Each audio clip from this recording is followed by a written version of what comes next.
এই জন্য বলছিলাম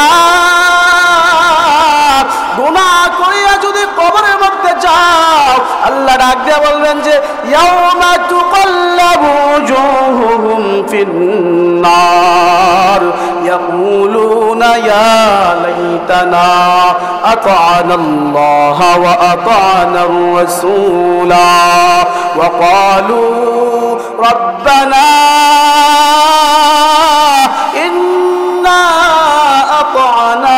سادتنا وكبراءنا فأضلونا السبيل ربنا آتهم ضعفين من العذاب والعنهم لعنا كبيرا আপনি গুনাহ নিয়ে কবরে যাইবেন, গুনাহ নিয়ে কবরে গেলে জাহান্নামের মধ্যে আপনাকে কি হবে? জাহান্নামের মধ্যে ফালানোর পরে আপনাকে জাহান্নামের আগুনের মধ্যে উলটপালট করা হবে। দুনিয়ার মধ্যে হোটেলে গেলে দেখতে পারবেন যে গ্রিল বানায়, যেমন ভাবে গ্রিল বানায় আপনাকে এমন ভাবে উলটপালট করা হবে। উলটপালট করানোর পরে আপনি ভাবছেন আপনি মইরা যাবেন, কিন্তু না, আপনাকে আবার জীবিত করা হবে কিয়ামত পর্যন্ত। এমন ভাবে আপনাকে শাস্তি দিতেই থাকবে। ইয়াকুলুনা, তারা বলতে থাকবে ইয়া লাইতানা আতা'না আল্লাহ ওয়া আতা'না আর-রাসূলা, হায় আফসোস দুনিয়া থাকতে যদি আমরা আল্লাহ এবং তার রাসূলকে মানতাম। ওয়া ক্বালু রাব্বানা ইন্না আতা'না সাদাতানা ওয়া কুবারা'না ফাআদাল্লুনা আস-সাবিলা, আপনাকে আপনার সন্তানরা দোষারোপ করবে, আপনাকে আপনার নাতিরা দোষারোপ করবে, ছেলের বউ আপনাকে দোষারোপ করবে, বলবে যে আমাকে পর্দার জন্য আদেশ করছে না, আমাকে পর্দার জন্য বলে নাই, গুনাহ কি জিনিস আমাকে শিখাই নাই, আমাকে আমল কি জিনিস আমাকে শিখাই নাই, এমন ভাবে আপনার আমি অভিযোগ করবে। কি অভিযোগ করবে? আল্লাহ, তারা বলবে আল্লাহ ইন্না আতা'না, আমরা অনুসরণ করছিলাম, আমরা মানছিলাম, সাদাতানা, আমাদের বড়রা যারা আছে, নেতারা যারা আছে তাদেরকে মানছিলাম, ওয়া কুবারা'না, আমাদের বড়রা যারা আছে বাপ দাদা তাদেরকে মানছিলাম, তাদের কথা মাইনা গুনাহ করছিলাম, তাদের কথা মাইনা আমরা গান বাজনা করছিলাম, মাহফিল না করাইয়া, ওয়াজ মাহফিল না করাইয়া গান বাজনা করাইছিলাম। আল্লাহ, তারা আনন্দ পাইছে, তারা আমাদেরকে বলছে গান বাজনা করার জন্য, এই জন্য করাইছিলাম। আল্লাহ, তাদের কথা মাইনা আপনার কথা না মাইনা আমরা আমাদের বাপ দাদার কথা মানছি, আমাদের নেতাদের কথা মানছি, মাইনা আমরা গান বাজনা করাইছি। আল্লাহ, আজকের এই দিনের মধ্যে রব্বানা, হে আমাদের প্রভু, আতিহিম দিফাইনি মিনাল আযাব, আমাদেরকে যতটুকু শাস্তি দিবেন তাদেরকে ডাবল শাস্তি দেন, আমার বাবাকে ডাবল শাস্তি দেন, আমার দাদাকে ডাবল শাস্তি দেন, আমার স্বামীকে ডাবল শাস্তি দেন, আমার ভাইকে ডাবল শাস্তি দেন। এমন ভাবে আপনার নবী অভিযোগ করতে থাকবে। মাওলানা মুফতি ইব্রাহিম বিন নুরি সাহেব এবং আমাদের সামনে আলোচনা করেছেন হযরত মাওলানা হাবিবুল্লাহ মাসউদি সাহেব এবং আমার সামনে উপবিষ্ট মুরব্বিনে আযম ও আমার প্রাণপ্রিয় কলিজার যুবক ভাইয়েরা, পর্দার আড়ালের পর্দানিশীন অবলা সরলা মা ও বোনেরা, আসসালামু আলাইকুম ওয়া রাহমাতুল্লাহ। আমরা সর্বপ্রথম ওই মহান রব্বুল আলামিনের দরবারে শুকরিয়া জ্ঞাপন করছি, যে মহান রব্বুল আলামিন আমাদেরকে এই ফিতনা ফাসাদের জামানায় সমস্ত ফিতনা ফাসাদ থেকে ফারাগাত করে, সমস্ত কাজকর্ম থেকে ফারাগাত করে এবং দিগর মুসলমানদের থেকে আমাদেরকে বাছাই করে আমরাও পারতাম অন্যদের মতো শাস্ত্রে আড্ডা মারতে, ঘরে বসে থাকতে, কিন্তু এত সুন্দর একটা মাজলিসের মধ্যে আসা এবং বসার জন্য যেই মহান রব্বুল আলামিন তৌফিক দান করেছেন, ওই মহান রব্বুল আলামিনের দরবারে একবার শুকরিয়া জ্ঞাপন করি আলহামদুলিল্লাহ। এই ক্ষেত্রে আমরা মুসা আলাইহিস সালাতু ওয়াস সালামের সম্পর্কে আমরা জানি না। এখন আপনারা যে এখানে যারা আসছেন তাদের কি ফায়দা, তারা কেমন লোক, যারা আসে নাই তাদের মধ্যে পার্থক্য কতটুকু সংক্ষেপে বলার চেষ্টা করবো ইনশাআল্লাহ। মুসা আলাইহিস সালামকে বলা হয় কালিমুল্লাহ, কেন বলা হয়? ও আল্লাহর সাথে কথা বলছেন, তাই তো বলা হয় কালিমুল্লাহ না? আল্লাহর সাথে একবার কথা বলতেছে, আল্লাহ আমি যখন তোমার আলোচনা করি, তোমার কথা বলি মানুষের সামনে, লোক সংখ্যা কম হয়, কারণটা কি? আমি তোমার কথা বললে মানুষ কেন কম হয়, লোক সংখ্যা কেন কম হয়? আল্লাহ পাক রব্বুল আলামিন সরাসরি উত্তর দেন নাই। সরাসরি উত্তর না দিয়ে মূসা আলাইহিস সালামকে বললেন, মূসা যাও অমুক গাছের নিচে যাও, ওই গাছের ফুল দ্বারা তুমি আমার জন্য একটা মালা গাইতাম। মালা বুঝেন না? একটা মালা গাইতাম। এই কথা বলার পর মূসা আলাইহিস সালাম গেছেন গাছের নিচে। যাওয়ার পর ওই গাছের নিচে যে সমস্ত ভালো ফুলগুলো আছে, ওই ভালো ফুলগুলো বাইচা বাইচা আনছেন, আর মন্দ যেই ফুলগুলো পচা গন্ধ হয়ে গেছে ওইগুলো তো আমরা কেউ আনবো না, এইগুলো আনেন নাই, রেখে আসা। তখন ভালো ফুল দ্বারা মালা গাঁথছে, গাঁথার পর বলতেছে, আল্লাহ আমি তো মালা গাঁথছি। মূসা তুমি মালা গাঁথছো, ভালো ফুলগুলো দ্বারা মালা গাঁথছো কেন, আর মন্দ ফুলগুলো কেন মালা গাঁথো নাই? কারণটা কি? আল্লাহ যদি ভালো ফুলগুলো দ্বারা মালা গাঁথি তাহলে আমার কাছে অনেক লোক সংখ্যা আসবে, এটার ঘ্রাণ শুনিয়ে এবং মানুষ পছন্দ করবে। আর যদি পচা ফুল যেইগুলো আছে সেইগুলো দুর্গন্ধ, এই ফুলগুলো দ্বারা মালা গাঁথি তাহলে তো আমার কাছে কেউ আসবে না, এই মালা তো কেউ ছুঁয়েও দেখবে না, তাহলে আমি কেন মন্দ ফুলগুলো আনবো? মূসা তাহলে বোঝা আসছে আমার আলোচনা যেখানে হয় সেখানে যেই সমস্ত মানুষরা বসবে সেই সমস্ত মানুষগুলো হচ্ছে এই ভালো ফুলের মতো, এরা দুর্গন্ধযুক্ত নয়, এরা হচ্ছে ভালো মানুষ, এরা হচ্ছে সুয়াবের আশায় বসে আমাকে ভালোবাসে, আমাকে ভালোবাসে আমার আলোচনার মধ্যে বসে। যেমন করে তুমি মন্দ ফুলগুলো বেশি পাইছো আর ভালো ফুলগুলো কম পাইছো, ওই ফুলগুলো আনছো। বোঝা গেছে আমার আলোচনা যারা করে তাদের মজলিসের মধ্যে যারা বসে তারাই হচ্ছে উত্তম মানুষ, উত্তম আদর্শের অধিকারী, এবং আমাকে তারা মোহাব্বত করে ভালোবাসে। তাহলে আপনারা যারা এখানে আসছেন তারা কি ওই ভালো ফুলগুলোর মতো, ঠিক না? আর যারা আসে নাই আড্ডা দিচ্ছে শাস্ত্রের মধ্যে, বড়ি ঘরের মধ্যে আড্ডা দিচ্ছে, রাস্তাঘাটের মধ্যে, বোঝা গেছে তারা দুর্গন্ধ ফুলের মতো। এই জন্য সম্মানিত হাজিরিন, আমি আপনাদের সম্মুখে তেলাওয়াত করেছি, দুইখানা আয়াত তেলাওয়াত করেছি সূরাতুশ শুআরা। এই জন্য আমি সমস্ত ভাইদেরকে বলবো যারা এদিক সেদিক ঘোরাফেরা করছি, এই মাজলিসের মধ্যে আমরা বসি, এই মাজলিসের মধ্যে আসি, কিছু কথা শুনবো আমলের নিয়তে। কিসের নিয়তে? আমলের নিয়তে। যা শুনবো যেন আমল করতে পারি। শেষ পর্যন্ত থাকবেন আলোচনায়, ইনশাল্লাহ আমাদের হুজুর আসছেন, অনেক সুন্দর আলোচনা করেন। আমি আপনাদেরকে শেষ পর্যায়ে দুইটা আমলের কথা বলে যাব হাদিসের মাধ্যমে, শুনে যাবেন, আমল করবেন সারা জীবন ইনশাআল্লাহ। এই জন্য এই মাজলিসটা যে বসছেন, এই মাজলিস সম্পর্কে কি বলেন? উলামায়ে কেরামগণ বলেন, খিয়ারুল মাজলিসি মাজালিসুল উলামা, উত্তম মাজলিস হলো উলামাদের মাজলিস। এই উলামাদের মাজলিসের মধ্যে আমরা বসছি। এই জন্য সম্মানিত হাজরিন, এই দুনিয়ার মোহে পড়ে শুধু গুনাহের পিছনে দৌড়াচ্ছি, আখিরাতের জন্য কিছুই করতে পারলাম না। কেন করতে পারলেন না? আপনি একটু চিন্তা করে দেখুন, সন্তানের জন্য কিছু করছেন, কত কষ্ট করছেন। হ্যাঁ, মাল সম্পদের জন্য কত কষ্ট করতেছেন, বাড়ি ঘর করার জন্য কত কষ্ট করতেছেন। এখন আমরা আসি কোরআনের মাধ্যমে যে আমরা কোন জিনিসটা আমাদের জন্য কাজে আসবে। এই জন্য যেই যুবক ভাইয়েরা এই আয়োজনটা করেছেন তারা তো পারতো একটা গান বাজনা আয়োজন করতে পারতো না? পারতো, কিন্তু কোরআনের আয়োজন করেছে। দেখেন কোরআন সামনে আছে, এই কোরআনের আয়োজন করেছে। বোঝা গেছে এই যুবকরা আল্লাহকে বেশি ভালোবাসে, তার হাবিব রাসূলুল্লাহ সাল্লাল্লাহু আলাইহি সাল্লামকে বেশি ভালোবাসে।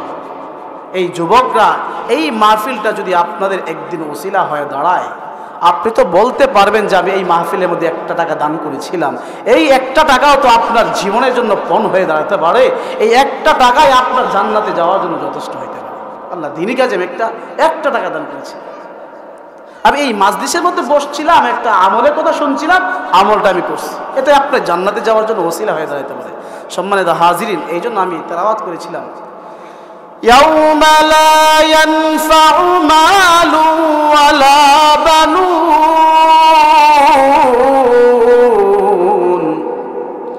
ইল্লা মান আতাল্লাহা বিকলবিন সালিম। আল্লাহ পাক রব্বুল আলামিন ডাক দিয়ে বলেন, যেদিন তোমার কোনো সন্তান সন্ততি তোমার মাল সম্পদ কাজে আসবে না, স্মরণ করো সেই দিনের কথা। যেদিন তোমার মাল সম্পদ কাজে আসবে না, উপকার আসবে না, তোমার সন্তান সন্ততি কাজে আসবে না, উপকার আসবে না, কিন্তু তোমার একমাত্র উপকার আসবে কোন জিনিসটা? যেই ব্যক্তি আল্লাহ পাক রব্বুল আলামিনের কাছে আসবে বিশুদ্ধ অন্তর নিয়া, একটা পবিত্র অন্তর নিয়া, একটা সুন্দর মনের অন্তর নিয়া আল্লাহর কাছে আসবে, এই অন্তরটা উপকার আসবে, এই অন্তরটা তোমাকে জান্নাতে নিয়ে যাবে। তাফসীরে ইবনে কাসিরের মধ্যে বলেন, আব্দুল্লাহ ইবনে আব্বাস রাদিয়াল্লাহু তাআলা আনহু ডাক দিয়ে বলেন, কলবে সালিম দ্বারা উদ্দেশ্য হচ্ছে যেই অন্তরটা শিরিক থেকে মুক্ত, যেই অন্তরটা ঈমানওয়ালা, যেই অন্তরটা আল্লাহকে বিশ্বাস করে, যেই অন্তরটা আখিরাতকে বিশ্বাস করে, যেই অন্তরটা পুনরুত্থানকে বিশ্বাস করে, যেই অন্তরটা কিয়ামতের দিনকে বিশ্বাস করে, যেই অন্তরটা গুনাহ থেকে মুক্ত, যেই অন্তরটা গুনাহ থেকে পবিত্র, ওই অন্তরটা নিয়ে আসবে আমি আল্লাহ পাক রব্বুল আলামিনের কাছে, এই অন্তরটা একমাত্র উপকার আসবে। তাফসীরে ইবনে কাসিরের মধ্যে লেখেন, ফাতহুল বারীর মধ্যে 6 নম্বর খণ্ড 445 নম্বর পৃষ্ঠার মধ্যে লেখেন, এই কলবে সালিমের মধ্যে লেখেন, এই আয়াতের মধ্যে লেখেন, ইয়াউমা লা ইয়ানফাউ মালু ওয়ালা বানুন, ব্যাখ্যার মধ্যে লেখেন যে কিয়ামতের ময়দানে আবু হুরায়রা রাদিয়াল্লাহু তাআলা আনহু থেকে বর্ণিত, তিনি বলেন কিয়ামতের দিন আল্লাহ পাক রব্বুল আলামিন বলেন যে ইব্রাহিম আলাইহিস সালাতু ওয়াস সালাম তার বাবা আজরের সাথে সাক্ষাৎ হবে। সাক্ষাৎ হওয়ার পর ইব্রাহিম আলাইহিস সালাতু ওয়াস সালাম বাবাকে দেখবেন যে তার মুখটা মলিন অবস্থায়, কেমন যেন ফ্যাকাশে ফ্যাকাশে লাগতেছে, চিন্তা চিন্তা লাগতেছে। ইব্রাহিম আলাইহিস সালাতু ওয়াস সালাম ডাক দিয়ে বলবেন, বাবা আমি তো আপনাকে বলছিলাম, আপনি আমার উপর ঈমান আনেন নাই, আপনি আমাকে বিশ্বাস করেন নাই, আপনি আমার কথা মানেন নাই। আজর ডাক দিয়ে বলেন, বাবা রে, আজকে থেকে তোমার সাথে ওয়াদা দিলাম আর কোনোদিন তোমার কথা অমান্য করব না, তোমার কথা মানবো, আখিরাতকে বিশ্বাস করব, পুনরুত্থানকে বিশ্বাস করব, আল্লাহকে বিশ্বাস করব, নবীকে বিশ্বাস করব, মুহাম্মদুর রাসূলুল্লাহ সাল্লাল্লাহু আলাইহি সাল্লাম থেকে নিয়ে সমস্ত নবীদেরকে বিশ্বাস করব। ইব্রাহিম আলাইহিস সালাতু ওয়াস সালাম এমন অবস্থায় দেখা বাবার প্রতি মায়া লেগে যায়। বাবার প্রতি মায়া লাগার পর আল্লাহর কাছে দোয়া করে, আল্লাহ আপনি আমার সাথে ওয়াদা করেছিলেন, আপনি আমাকে লাঞ্ছনা করবেন না, আপনি আমাকে অপমান করবেন না। আল্লাহ, এর চেয়ে বড় লাঞ্ছনা কি হতে পারে? এর চেয়ে বড় অপমান কি হতে পারে? যে অপমানটা আমাকে করেছেন, এমন অপমান হচ্ছে আজকে আমার বাবার মনটা মলিন মলিন দেখতেছি, আমার বাবার চেহারাটা মলিন মলিন দেখতেছি, জাহান্নামে যাবে, আমি তো সহ্য করতে পারতেছি না। এর চেয়ে বড় অপমান কি হইতে পারে? আল্লাহ পাক রব্বুল আলামিন ডাক দিয়ে জানায় দেন, ইব্রাহিম, আমি তো কাফেরদের জন্য জান্নাত হারাম করে দিয়েছি। আজকে এমন হবে না। ইব্রাহিম আলাইহিস সালাম বারবার বলার পর আল্লাহ পাক রব্বুল আলামিন ডাক দিয়ে বলেন, ইব্রাহিম তোমার পায়ের নিচে তাকাও, পায়ের নিচে তাকাও। ইব্রাহিম আলাইহিস সালাতু ওয়াস সালাম পায়ের নিচে তাকাবেন, তাকাইয়া দেখবেন যে একটা বিজি, কুৎসিত বিজি দেখতে পারবে। দেখার পরে দেখতেছে এই বিজিটার মধ্যে ময়লা আবর্জনা ভরা, পায়খানা ভরা। এমন অবস্থায় দেখার পর ইব্রাহিম আলাইহিস সালাম যখন তাকাইছেন, তাকানোর পরে নাসাই শরীফের 6 নম্বর খণ্ড 422 নম্বর পৃষ্ঠার মধ্যে লেখেন যে এই বিজিটাকে তার পায়ে ধরিয়া ধরিয়া জাহান্নামের মধ্যে নিক্ষেপ করা হবে। নাসাই শরীফের মধ্যে বলেন যে 6 নম্বর খণ্ড 422 নম্বর পৃষ্ঠার মধ্যে লেখেন যে এই বিজিটাকে যেমন ভাবে পায়ের মধ্যে ধরিয়া জাহান্নামের মধ্যে পারানো হবে, তেমনি ভাবে আজরকে, ইব্রাহিমের বাবাকে টাইনা টাইনা জাহান্নামের মধ্যে ফেলা হবে। সম্মানিত হাজির, আমি আপনাদেরকে বলছিলাম ইয়াউমা লা ইয়ানফাউ মালুন ওয়ালা বানুন, এই জন্য আপনাদেরকে কোনো মাল সম্পদ উপকার আসবে না, কোনো ধন সম্পদ উপকার আসবে না, সন্তান সন্ততি উপকার আসবে না। হাদিসের মধ্যে বলেন যে যদি তুমি নেক সন্তান বানায়া যাইতে পারো, এই নেক সন্তান তোমার কবরের সামনে দাঁড়াইয়া দাঁড়াইয়া তোমার জন্য দোয়া করবে, তোমার জন্য সুপারিশ করবে। আর এমন সন্তান রাইখা যায় না যেই সন্তানরা শিরকি কাজ করে, যেই সন্তানরা গুনাহ নিয়ে ব্যস্ত আছে, এমন সন্তান যদি রাইখা যাও তোমার সওয়াবের পরিবর্তে গুনাহ শুধু তোমার আমলনামার মধ্যে পৌঁছাবে। এই সম্মানিত হাজিরিন, এই জন্য আমি বলছিলাম কলবে সালিম করতে হবে আপনার অন্তরটাকে, আপনার অন্তরটা একবারে পবিত্র অন্তর করতে হবে। কেমন অন্তর করতে হবে? হাদিসের মধ্যে আছেন যে উহুদ যুদ্ধের দিন এমন একটা ঘটনা আছে যে উম্মে আম্মারা নুসাইবা বিনত কাব রাদিয়াল্লাহু তাআলা আনহা, এই মহিলা কেমন মহিলা ছিলেন?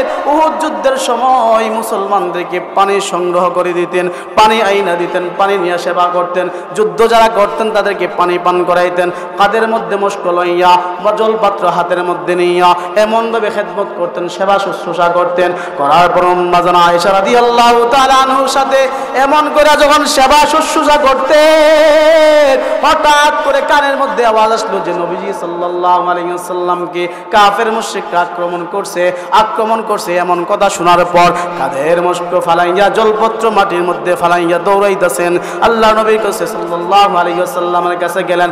যাওয়ার পর দেখতেছেন যে কাফেররা আল্লাহ নবীর সাথে যুদ্ধ করতেছে, আল্লাহ নবী সাল্লাল্লাহু আলাইহি ওয়াসাল্লামের উপর আক্রমণ করবে। এই মহিলা সাহাবী ডান দিক থেকে বাম দিক থেকে সামনে থেকে পিছন থেকে এমন ভাবে যুদ্ধ করতেছেন, কাফেরদের সাথে যুদ্ধ করতেছেন। এক মুহূর্তে ইবনে কামিয়া এই মহিলাকে কাদের মধ্যে জখম করলেন, তলোয়ার দ্বারা আঘাত করার পর এমন ভাবে আঘাত হয়েছে, কাঁধ থেকে রক্ত ঝরতেছে। যুদ্ধ থামায় নাই। ইবনে কামিয়াকে দুইবার আক্রমণ করছে এই মহিলা, দুইবার তলোয়ার দ্বারা আঘাত করছে। ইবনে কামিয়ার পরনের মধ্যে ছিল লোহার পোশাক থাকার কারণে ইবনে কামিয়ার কিচ্ছু হয় নাই। কিন্তু আল্লাহর নবী সাল্লাল্লাহু আলাইহি ওয়াসাল্লাম ডাক দিয়ে বলেন, আমার সাহাবারা, উহুদ যুদ্ধের শেষে সবাইকে জমায়েত করে বললেন যে আজকে যদি উম্মে আম্মারা না থাকতো আজকে আমি শেষ হয়ে যাইতাম। আমি সামনে তাকাই উম্মে আম্মারা, বামে তাকাই উম্মে আম্মারা, ডানে তাকাই উম্মে আম্মারা, পিছনে তাকাই উম্মে আম্মারা। বীরত্বের সাথে যুদ্ধ করতে করতে আমাকে প্রাণে আমাকে রক্ষা করেছে। এমন অন্তর হচ্ছে কলবে সালিম। এমন অন্তরকে প্রসিদ্ধময় অন্তর বলা হয়, বিশুদ্ধময় অন্তর বলা হয়। আপনার আমার আল্লাহ নবী সাল্লাল্লাহু আলাইহি ওয়াসাল্লামকে বিশুদ্ধ অন্তর নিয়ে ভালোবাসতে হবে। আল্লাহ নবী সাল্লাল্লাহু আলাইহি ওয়াসাল্লাম বলেন যে এরে আমার উম্মতের দল, একবারে বিশুদ্ধ অন্তর নিয়ে আমাকে ভালোবাসবা, একবারে আমাকে তোমার মার চেয়ে, বাবার চেয়ে, সন্তানের চেয়ে, নিজের জীবনের চেয়ে বেশি ভালোবাসবা। লা ইউমিনু আহাদুকুম হাত্তা আকুনা আহাব্বা ইলাইহি মিন ওয়ালিদিহি ওয়া ওয়ালাদিহি ওয়ান নাসি আজমাইন। ততক্ষণ পর্যন্ত তুমি পরিপূর্ণ ঈমানদার হইতে পারবা না। তোমার অন্তরটা বিশুদ্ধ অন্তর লাগতে হবে। এই বিশুদ্ধ অন্তর কাকে বলে? আবু বকর রাদিয়াল্লাহু তাআলা আনহুর দিকে তাকাইলে বোঝা যায় আবু বকর রাদিয়াল্লাহু তাআলা আনহু অন্তরটা বিশুদ্ধ অন্তর। কেমনে বিশুদ্ধ অন্তর? আবু বকর এমন ভাবে দুনিয়ার মধ্যে চলছেন, ওয়া ইবাদুর রাহমানিল্লাযীনা ইয়ামশুনা আলাল আরদি হাওনাও ওয়া ইযা খাতাবাহুমুল জাহিলুনা ক্বালু সালামা। আবু বকর রাদিয়াল্লাহু তাআলা জমিনের মধ্যে এমন ভাবে নম্রভাবে চলছেন যে কোনো মানুষ কষ্ট না পায়, কোনো মানুষ দুঃখ না পায়। আমার কথার মাধ্যমে যেন কোনো মানুষ দুঃখ না পায়, ব্যথা না পায়, কষ্ট না পায়, মনে কষ্ট না নেই, এমন ভাবে আবু বকর রাদিয়াল্লাহু তাআলা চলাফেরা করছেন। আম্মা জানা আয়েশা রাদিয়াল্লাহু তাআলা আনহু একদিন আল্লাহ নবী সাল্লাল্লাহু আলাইহি ওয়াসাল্লামকে জিজ্ঞাসা করতেছেন, ও আল্লাহর নবী, আপনার উম্মতের মধ্যে, সাহাবাদের মধ্যে এমন সাহাবা কি আছেনি আসমানের তারকা তো গোনা যায় না, আসমানের তারকা তো কেউ গণতে পারবে না। আপনার উম্মতের মধ্যে, আপনার সাহাবাদের মধ্যে এমন কোন সাহাবা আসেনি যার আমলগুলো গণনা করে শেষ করা যাবে না। আল্লাহর নবী সাল্লাল্লাহু আলাইহি ওয়াসাল্লাম ডাক দিয়ে বলেন, এ আয়েশা, আম্মা জান আয়েশা রাদিয়াল্লাহু তাআলা আনহা মনে করছেন বাবার নামটা বলবে, বাবার নামটা বলে নাই, ওমর রাদিয়াল্লাহু তাআলার নামটা বললেন যে ওমর আছে। আম্মা জান আয়েশা রাদিয়াল্লাহু তাআলা আনহার মনটা খারাপ হয়ে গেছেন। খারাপ হয়ে যাওয়ার পর আম্মা জান আয়েশা রাদিয়াল্লাহু তাআলা আনহাকে ডাক দিয়ে বলেন, এ আয়েশা, তুমি কি মন খারাপ করছো? তোমার বাবার নামটা বলছি না দেখিয়া? জি, আমি মন খারাপ করেছি। তখন আল্লাহ নবী সাল্লাল্লাহু আলাইহি সাল্লাম ডাক দিয়ে বলেন, এ আয়েশা, মন খারাপ করার কিচ্ছু নাই। আমার আবু বকরের কথা বলতেছো? আমার আবু বকরের একদিনের যেই আমল আছে, আরেক দিনের যে আমল আছে, গুহার মধ্যে আমাকে পাহারা দিয়েছিল হিজরতের সময়, এই কয়েক রাত্রের আমলের সমান উমরের গোটা জিন্দেগীর আমল সমান হবে না। উমর রাদিয়াল্লাহু তাআলা ডাক দিয়ে বলেন, উমর রাদিয়াল্লাহু তাআলা আনহু ডাক দিয়ে বলেন, এরে আবু বকর, আমার জীবনের সমস্ত আমল তুমি নিয়ে যাও, তোমার হিজরতের কয়েক রাতের আমলটা আমাকে দিয়া দাও, আমার জিন্দেগীর পুরো আমলটা তুমি নিয়ে নাও। আল্লাহ নবী সাল্লাল্লাহু আলাইহি সাল্লাম সাহাবাদেরকে জমা করছেন, জমা করে একদিন জিজ্ঞাসা করতেন, এ সাহাবারা, আজকে তোমরা কারা নফল রোজা রাখছো? আজকে দিনের মধ্যে তোমরা কারা নফল রোজা রাখছো? একটা লোকও হাত বাড়ায় নাই। কিন্তু আবু বকর রাদিয়াল্লাহু তাআলা ডাক দিয়ে বলেন, আনা ইয়া রাসূলুল্লাহ, আমি নফল রোজা রাখছি। আল্লাহ নবী সাল্লাল্লাহু আলাইহি সাল্লাম আবার জিজ্ঞাসা করেছেন, আজকের দিনের মধ্যে সাদাকার আমলটা কেডা করছো? আবু বকর রাদিয়াল্লাহু তাআলা ডাক দিয়ে বলেন যে, আনা ইয়া রাসূলুল্লাহ, আমি সাদাকার আমলটা করছি, আমি টাকা পয়সা দান করছি, আমি সদকা করেছি আজকা। আর এরপরে আল্লাহ নবী সাল্লাল্লাহু আলাইহি সাল্লাম ডাক দিয়ে বলেন, আজকের দিনের মধ্যে ইয়াদাতুল মারিজের আমলটা কেডা করছো? কোন অসুস্থ ব্যক্তিকে দেখতে গেছো? কেডা? কে দেখতে গেছো? কে খোঁজখবর নিয়েছো? কেউ হাত বাড়ায় নাই। আবু বকর রাদিয়াল্লাহু তাআলা ডাক দিয়ে বলেন, আনা ইয়া রাসূলুল্লাহ, আমি আবু বকর একজন ইয়াদাতুল মারিজ করেছি, একজন অসুস্থ ব্যক্তির খোঁজখবর নিয়েছি। এমন কথা বলার পর আল্লাহ নবী সাল্লাল্লাহু আলাইহি ওয়াসাল্লাম বলেন, যদি তোমাদের মধ্যে কোনো ব্যক্তি যদি একজন অসুস্থ ব্যক্তির খোঁজখবর নেয়, তাহলে যেই ব্যক্তি খোঁজখবর নেবে 70,000 ফেরেশতা তার জন্য দোয়া করতে থাকবে।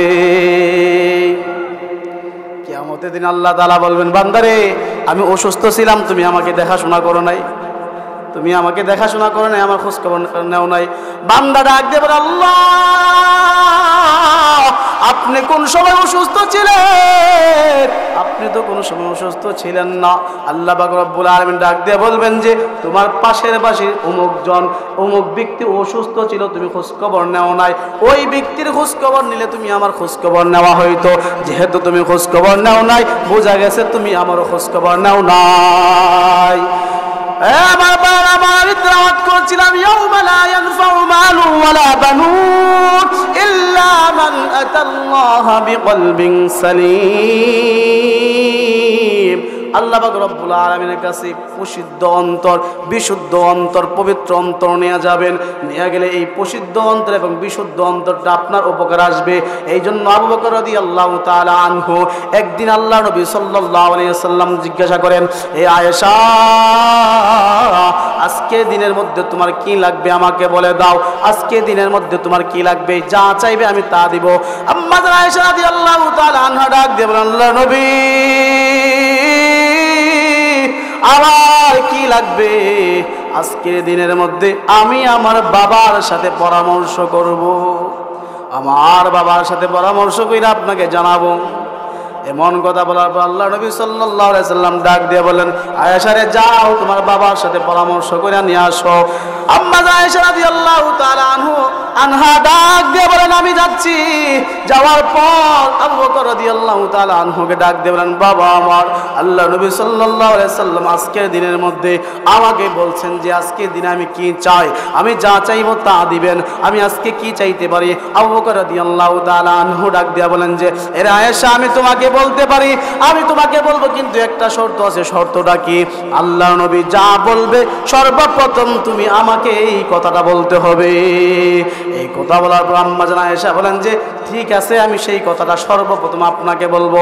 আবু বকর রাদিয়াল্লাহু তাআলা আনহু পরামর্শ দিলেন, এর আয়েশা, তুমি আল্লাহ নবীকে জিজ্ঞাসা করবা, ও আল্লাহর নবী, আপনি রে মেরাজের রজনীতে আল্লাহর সাথে কথা বলছেন, আল্লাহর সাথে কথা বলার পর আল্লাহর সাথে কথা বলছেন, এমন কোনো কথা আসেনি আপনি এখনো পর্যন্ত কোনো কারো কাছে বলেন নাই, এমন কোনো গোপন কথা আসেনি আজ পর্যন্ত কারো কাছে বলেন নাই।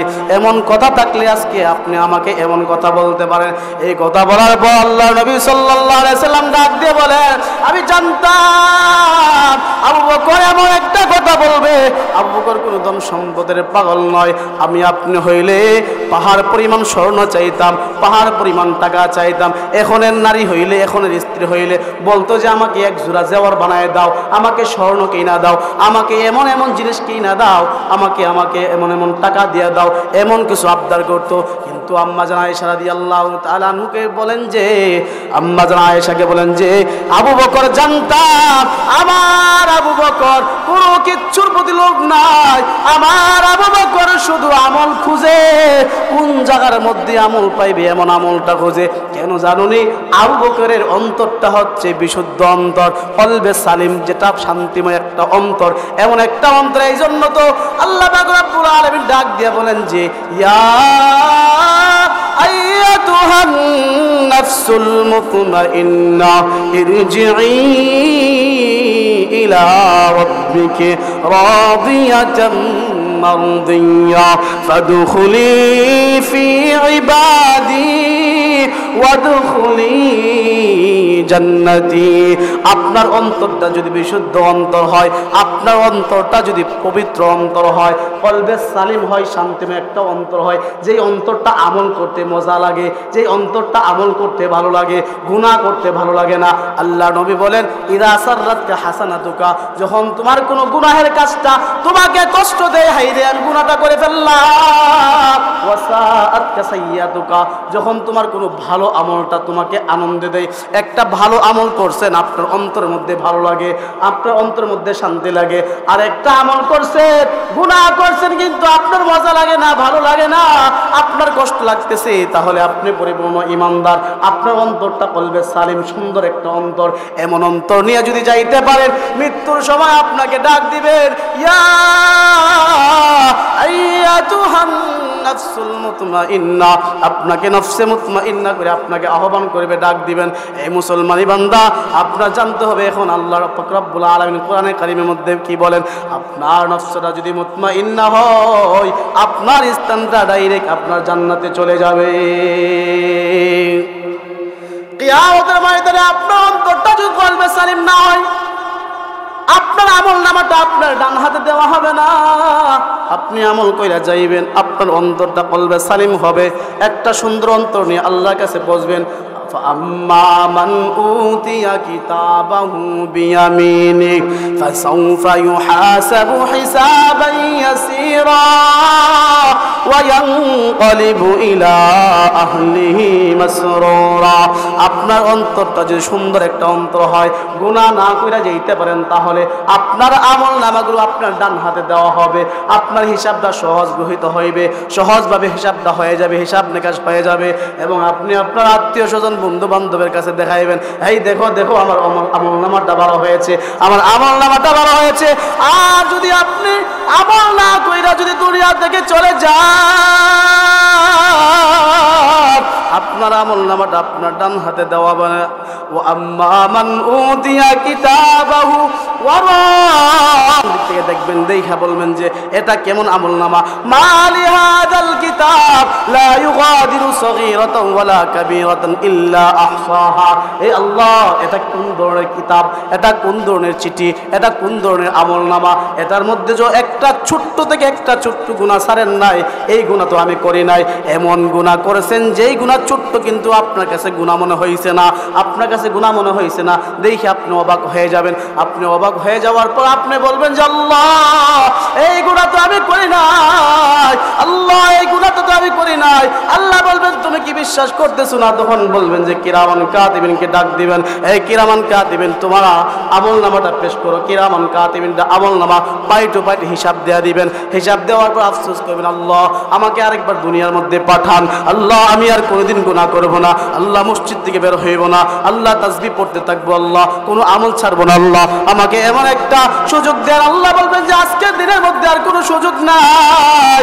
আল্লাহ পাক রব্বুল আলামিন বলেন, ইয়াউমা ইয়াতি লা তাকাল্লামু নাফসুন ইল্লা বিইজনি, সেদিন আল্লাহর অনুমতি ছাড়া কেউ কোনো কথা বলতে পারবে না, কোনো কথা বলতে পারবে না। ফামিনহুম শাকিয়ুন ওয়া সাঈদুন, দুইটা দল হয়ে যাবে, একটা দল হয়ে যাবে সৌভাগ্য আর একটা দল হবে যে দুর্ভাগ্য। ফাআম্মাল্লাযীনা শাকু ফাফিন্নার, ফাআম্মাল্লাযীনা শাকু ফাফিন্নার, যারা দুর্ভাগ্য হবে তাদের স্থানটা হবে জাহান্নামের মধ্যে, তাদের স্থানটা জাহান্নামের মধ্যে হবে। খালিদিনা ফিহা, তারা তার মধ্যে জাহান্নামের মধ্যে সর্বদাই থাকবে। তারপর তারা শুধু চিৎকার করতে থাকবে। ফাআম্মাল্লাযীনা শাকু ফাফিন্নার লাহুম ফিহা জাফিরুন ওয়া শাহীক, জাহান্নামের মধ্যে তারা চিৎকার করতে থাকবে আর আর্তনাদ করতে থাকবে। তাফসীরে ইবনে কাসিরের মধ্যে ইবনে আব্বাস রাদিয়াল্লাহু তাআলা আনহু বলেন, জাফির হয় কণ্ঠে আর শাহীক হয় বক্ষে, বক্ষ দিয়ে আর্তনাদ করবে এবং কণ্ঠ দিয়ে চিৎকার করতে থাকবে, আল্লাহকে ডাকতে থাকবে, আল্লাহ আল্লাহ একটা সুযোগ দেন, আর কোনদিন গুনাহ করব না, আল্লাহ একটা মাত্র সুযোগ দেন। চিৎকার করতে করতে কান্না করতে করতে আল্লাহকে ডাকবে, আল্লাহ জবাব দেবে না। 1000 বছর পরে বলবেন, এই বান্দা আমাকে ডাকস কেন, আমাকে ডাকস কেন? কথাটা বলার পর বলবে যে আল্লাহ জাহান্নাম থেকে মুক্তি দিয়া দেন, আর কোনোদিন গুনাহ করব না, জাহান্নাম থেকে মুক্তি দিয়া দেন। আল্লাহ বলবেন, ক্বালা ইখসাউ ফিহা ওয়ালা তুকাল্লিমুন, ইখসাউ ফিহা ওয়ালা তুকাল্লিমুন, এই জাহান্নামের মধ্যে তুমি পইরা থাকো, তুমি আর কোনো কথা বলবা না, তোমার কথা কোনো গ্রহণযোগ্য হবে না। সেদিন থেকে চিৎকার করতে করতে আর্তনাদ করতে করতে আর কোনো উপায় থাকবে না। মুসলমানি বান্দা, এখন যদি আপনি না বুঝে ওই জাহান্নামের মধ্যে পইরা আপনি চিৎকার করবেন, আর্তনাদ করবেন, করতে করতে আপনার জীবন চলে যাবে, আপনার কোনো লাভ হবে না। আসমান জমিন যতদিন থাকবে ততদিন পর্যন্ত জাহান্নামের মধ্যে পড়ে থাকতে হবে। আল্লাহ যদি আপনার প্রতি খুশি হইয়া, আল্লাহ যদি ইচ্ছাই যদি হয় যে মুক্তি দিবেন, তাহলে ভিন্ন কথা। ও মুসলমানি বান্দা, এই জন্য বলছিলাম, গুনাহ করিয়া যদি কবরের মধ্যে যাও, আল্লাহ ডাক দিয়ে বলবেন যে ইয়াউমা তুকাল্লাবু ওজুহুহুম ফিন্নার ইয়াকুলুনা ইয়া লাইতানা আতা'না আল্লাহ ওয়া আতা'না আর-রাসূলা ওয়া ক্বালু রাব্বানা ইন্না আতা'না সাদাতানা ওয়া কুবারা'না فأضلونا السبيل ربنا آتهم ضعفين من العذاب والعنهم لعنا كبيرا। আপনি গুনাহ নিয়ে কবরে যাইবেন, গুনাহ নিয়ে কবরে গেলে জাহান্নামের মধ্যে আপনাকে কি হবে? জাহান্নামের মধ্যে ফালানোর পরে আপনাকে জাহান্নামের আগুনের মধ্যে উলটপালট করা হবে। দুনিয়ার মধ্যে হোটেলে গেলে দেখতে পারবেন যে গ্রিল বানায়, যেমন ভাবে গ্রিল বানায়, আপনাকে এমন ভাবে উলটপালট করা হবে। উলটপালট করানোর পরে আপনি ভাবছেন আপনি মইরা যাবেন, কিন্তু না, আপনাকে আবার জীবিত করা হবে কিয়ামত পর্যন্ত। এমন ভাবে আপনাকে শাস্তি দিতেই থাকবে। ইয়াকুলুনা, তারা বলতে থাকবে, ইয়া লাইতানা আতা'না আল্লাহ ওয়া আতা'না আর-রাসূলা, হায় আফসোস দুনিয়া থাকতে যদি আমরা আল্লাহ এবং তার রাসূলকে মানতাম। ওয়া ক্বালু রাব্বানা ইন্না আতা'না সাদাতানা ওয়া কুবারা'না ফাআদাল্লুনা আস-সাবিলা, আপনাকে আপনার সন্তানরা দোষারোপ করবে, আপনাকে আপনার নাতিরা দোষারোপ করবে, ছেলের বউ আপনাকে দোষারোপ করবে, বলবে যে আমাকে পর্দার জন্য আদেশ করছে না, আমাকে পর্দার জন্য বলে নাই, গুনাহ কি জিনিস আমাকে শিখাই নাই, আমাকে আমল কি জিনিস আমাকে শিখাই নাই, এমন ভাবে আপনার নামে অভিযোগ করবে। কি অভিযোগ করবে? আল্লাহ, তারা বলবে আল্লাহ ইন্না আতা'না, আমরা অনুসরণ করছিলাম, আমরা মানছিলাম, সাদাতানা, আমাদের বড়রা যারা আছে, নেতারা যারা আছে তাদেরকে মানছিলাম, ওয়া কুবারা'না, আমাদের বড়রা যারা আছে, বাপ দাদা, তাদেরকে মানছিলাম, তাদের কথা মাইনা গুনাহ করছিলাম, তাদের কথা মাইনা আমরা গান বাজনা করছিলাম, মাহফিল না করাইয়া, ওয়াজ মাহফিল না করাইয়া গান বাজনা করাইছিলাম। আল্লাহ, তারা আনন্দ পাইছে, তারা আমাদেরকে বলছে গান বাজনা করার জন্য, এই জন্য করাইছিলাম। আল্লাহ, তাদের কথা মাইনা, আপনার কথা না মাইনা আমরা আমাদের বাপ দাদার কথা মানছি, আমাদের নেতাদের কথা মানছি, মাইনা আমরা গান বাজনা করাইছি। আল্লাহ, আজকের এই দিনের মধ্যে রব্বানা, হে আমাদের প্রভু, আতিহিম দি'ফাইনি মিনাল আযাব, আমাদেরকে যতটুকু শাস্তি দিবেন তাদেরকে ডাবল শাস্তি দেন। আমার বাবাকে ডাবল শাস্তি দেন, আমার দাদাকে ডাবল শাস্তি দেন, আমার স্বামীকে ডাবল শাস্তি দেন, আমার ভাইকে ডাবল শাস্তি দেন। এমনভাবে আপনার নামে অভিযোগ করতে থাকবে। ওয়ালআনহুম লাআনান কাবীরা, এবং তাদেরকে একবারে বড় ধরনের অভিশাপ তাদেরকে দিয়া দেন। আপনার সন্তান, আপনার আত্মীয় স্বজন আপনার জন্য অভিযোগ করবে, আপনি তো ঠাসকি লেগে দেবেন। হাই রে কি কই এগুলো, এর জন্য এত কিছু করলাম, কত কষ্ট করলাম, সুদ খাইলাম, ঘুষ খাইলাম, এর জন্য এত কিছু কইরা আজকে হেউই বুঝে আমার নামে আমার বিরুদ্ধে কথা কয়, আমার বিরুদ্ধে কথা বলতেছে।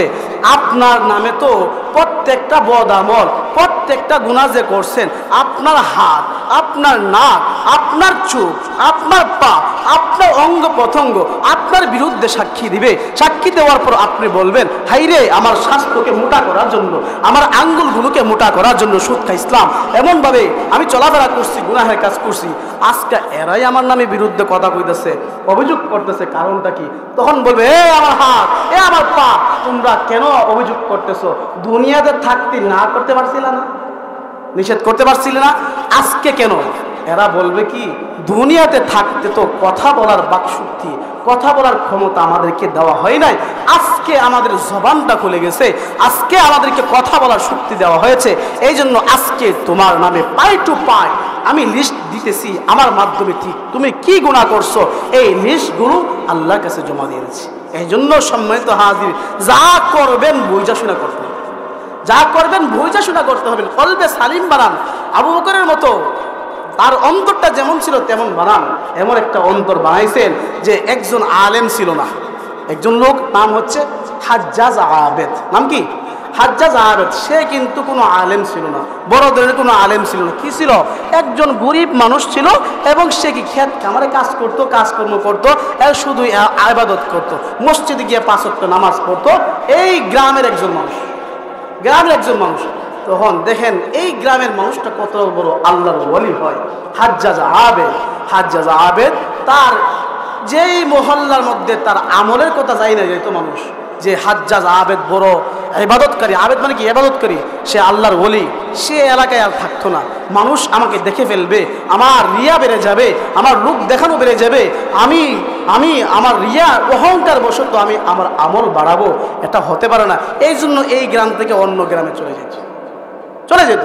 কিন্তু হাজ্জাজ আবেদ যখন এক মহল্লায় গেলেন, এই মহল্লার ইমাম সাহেব হচ্ছে, মসজিদের ইমাম সাহেব হচ্ছে আবু আবদুল্লাহ।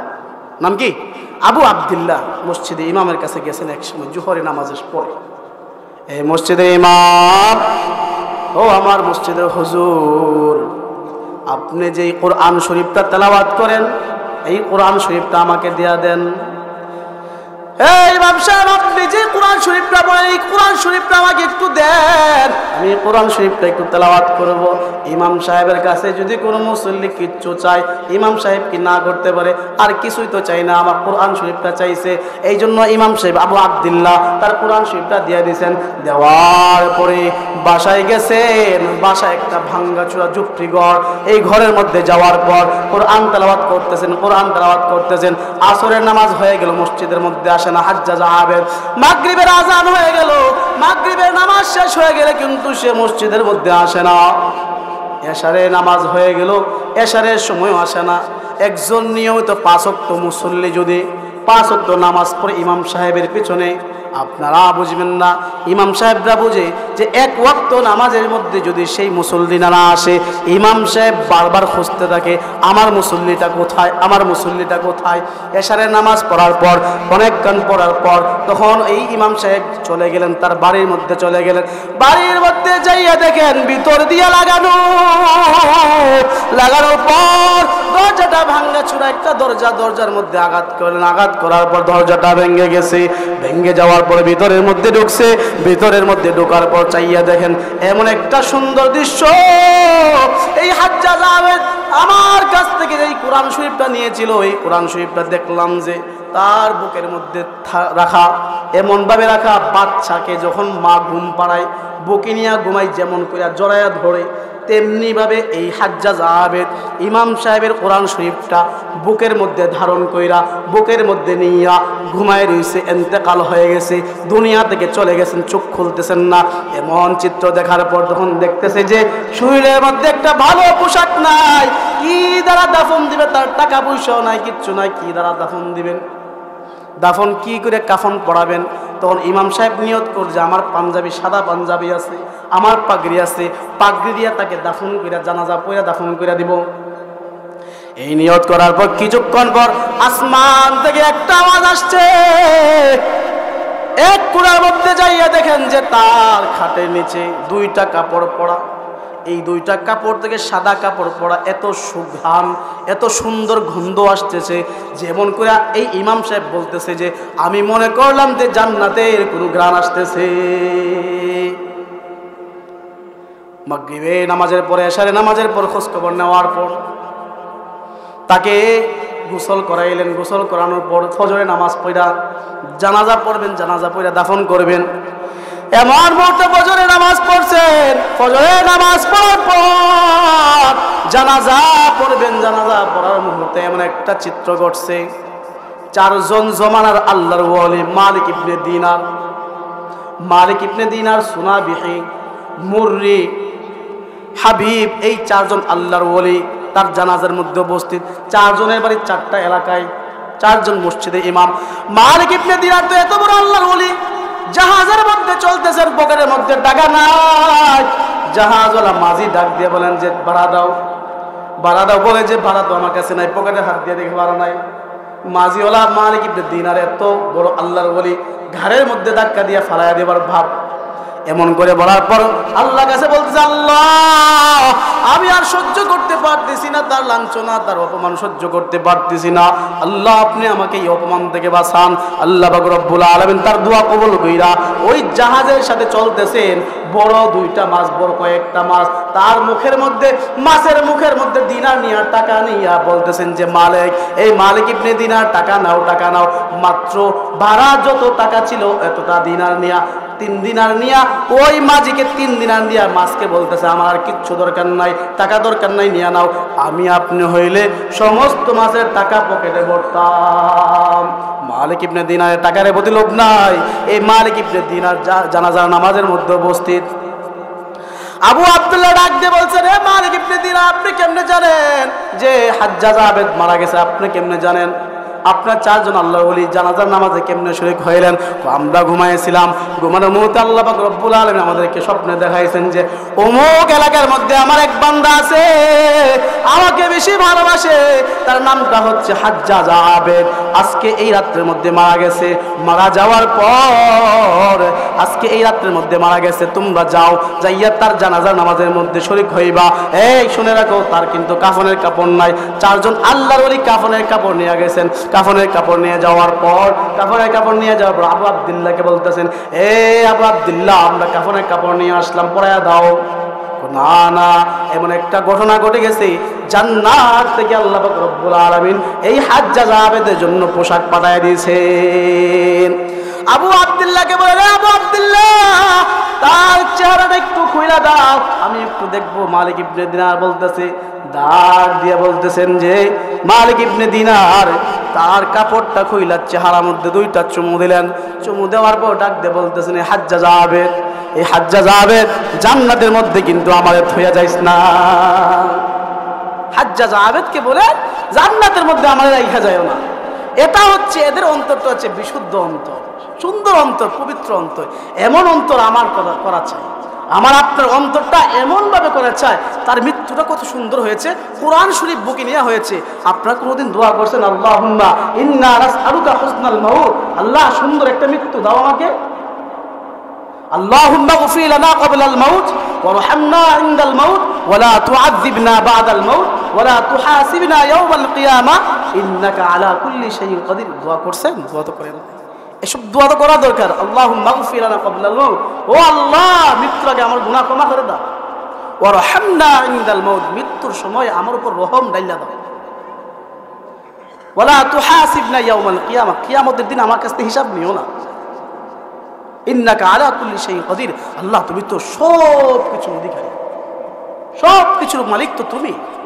এমন সুন্দর সুন্দর দোয়া করেছে, সুন্দর মৃত্যুর জন্য দোয়া করে। কাদিয়ানি শুনছেন না, কত মানুষ বাথরুমে পয়রা মারা গেছে, কত কষ্ট করে মারা যাচ্ছে।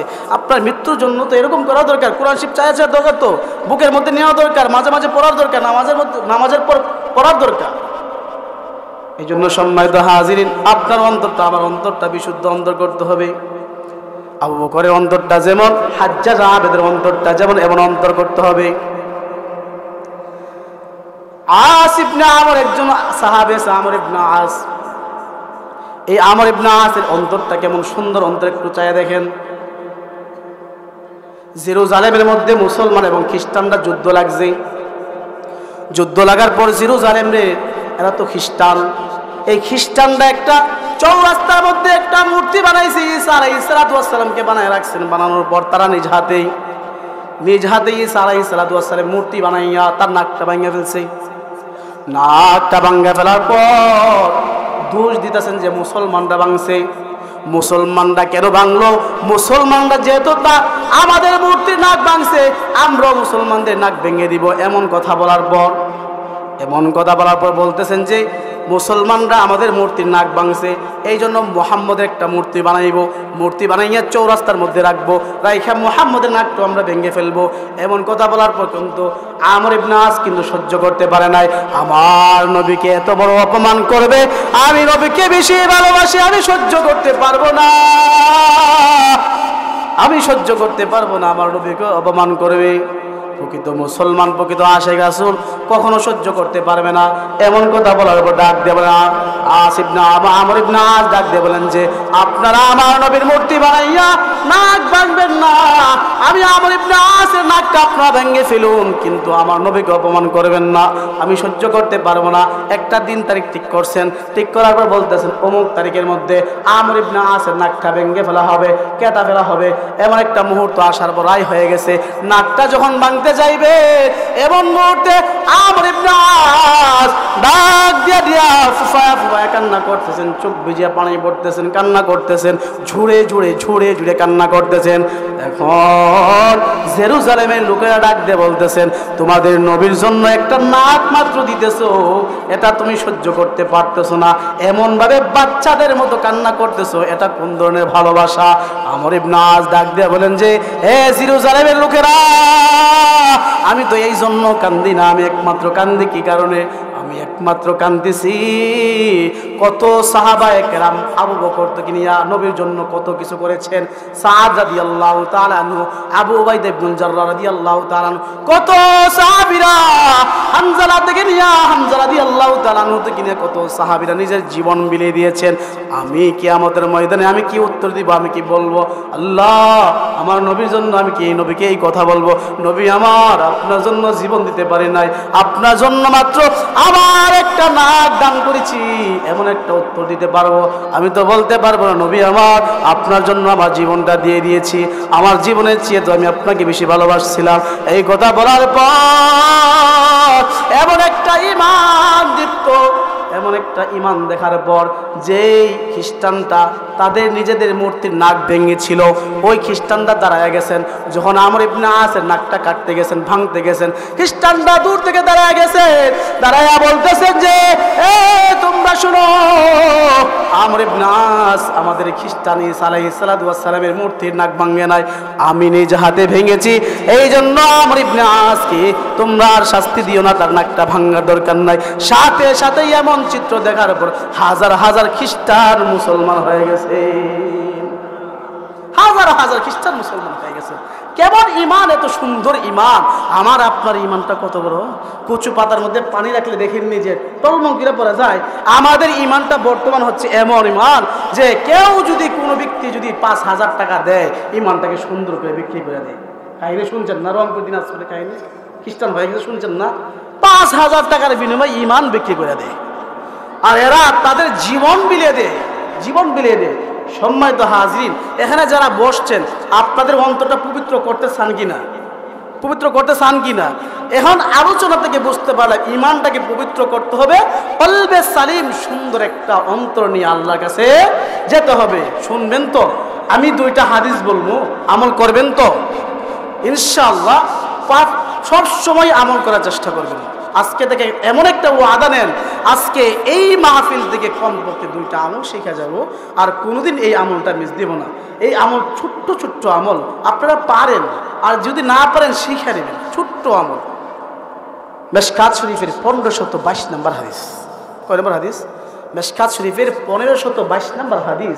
এই হাদিসের মধ্যে মুআজ ইবনে জাবাল থেকে বর্ণিত। আন মুআজ ইবনে জাবাল রাদিয়াল্লাহু তাআলা আনহু قال رسول الله صلى الله عليه وسلم والله لا احب يا معاذ والله لا احب يا معاذ আল্লাহর কসম করে বলছি মুআজ আমি তোমাকে ভালোবাসি।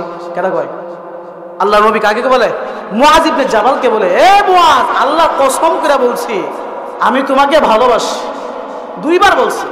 বলার পরে বলতেছেন ফাকাল রাসূলুল্লাহ সাল্লাল্লাহু আলাইহি ওয়াসাল্লাম উসিকা ইয়া মুআজ, হে মুআজ আমি তোমাকে কিছু উপদেশ দিচ্ছি, তোমাকে কিছু নসিহত করছি, তোমাকে ওসিয়ত করতেছি। কি ওসিয়ত করতেছেন? লা তাদআন্না ফি দুবুরি কুল্লি সালাতিন তাকুলু আল্লাহুম্মা ইন্নী আলা যিকরিকা ওয়া শুকরিকা ওয়া হুসনি ইবাদাতিক। তুমি 5 ওয়াক্ত নামাজের পরে পড়বা, তুমি কি বলবা? আল্লাহুম্মা আইন্নি আলা যিকরিকা ওয়া শুকরিকা ওয়া হুসনি ইবাদাতিক। মন থাকবো? আল্লাহুম্মা আইন্নি আলা যিকরিকা ওয়া শুকরিকা ওয়া হুসনি ইবাদাতিক। আল্লাহ নবী সাল্লাল্লাহু আলাইহি ওয়াসাল্লাম মুআজ ইবনে জাবালকে ওসিয়ত করে গিয়েছেন 5 ওয়াক্ত নামাজের পরে এই দোয়াটা পড়ার জন্য। আমার আপনারও 5 ওয়াক্ত নামাজের পরে এই দোয়াটা পড়তে হবে। দোয়াটা যদি পড়ি আল্লাহ নবী সাল্লাল্লাহু আলাইহি ওয়াসাল্লামকে ভালোবাসা হবে, তার ওসিয়তটা মানা হবে। মুআজ ইবনে জাবালকে ওসিয়ত করেছেন, এই ওসিয়ত থেকে আমাদের শিক্ষা গ্রহণ করতে হবে। আরেকটা আমল হচ্ছে তিরমিজি শরীফের 2922 নম্বর হাদিস।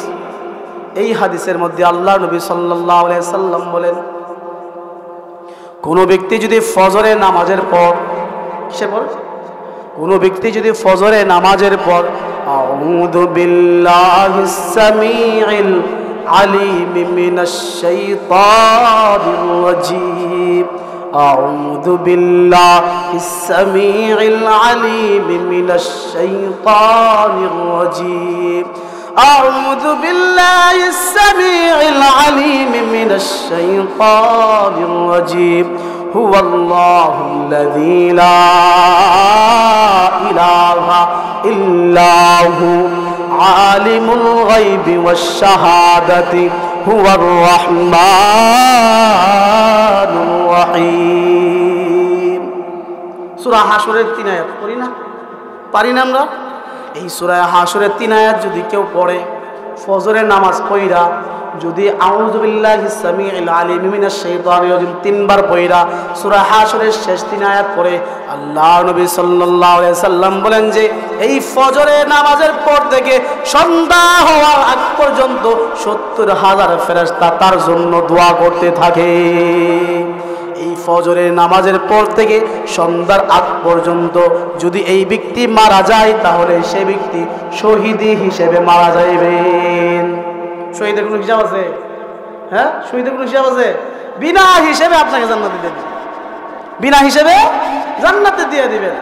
আল্লাহর নবী বলেন যে কোনো ব্যক্তি যদি মাগরিবের নামাজ পড়া আউযু বিল্লাহিস সামিউল আলিম মিনাশ শাইতানির রাজীম 3বার পড়া সূরা হাশরের শেষ 3 আয়াত পড়ে, তাহলে এই সন্ধ্যার পর থেকে ফজরের আযানের আগ পর্যন্ত 70,000 ফেরেশতা দোয়া করতে থাকবে।